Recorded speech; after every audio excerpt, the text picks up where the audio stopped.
دادی نے آمنہ کو بتایا کہ رمضان المبارک کا آخری عشرہ بہت ہی خاص ہوتا ہے۔ اس میں لیلۃ القدر کی رات ہوتی ہے، یعنی آخری عشرے میں طاق راتوں میں کوئی بھی رات لیلۃ القدر کی رات ہوتی ہے، جو بہت بڑی رات ہوتی ہے۔ اس میں لوگ مسجد میں بیٹھ کر اعتکاف کرتے ہیں تاکہ سکون سے اللہ کی عبادت کریں۔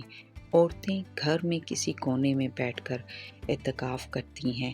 دادی اور آمنہ نے بھی اس آخری عشرے میں اللہ تعالیٰ کی خوب عبادت کی، نماز پڑھی، قرآن مجید کی تلاوت کی، سکون کے ساتھ بیٹھ کر عبادت کی، تسبیحات پڑھیں اور اللہ تعالیٰ کا خوب ذکر اذکار کیا تاکہ اللہ تعالیٰ ہم سے راضی ہو جائیں اور ہماری دعائیں قبول کریں۔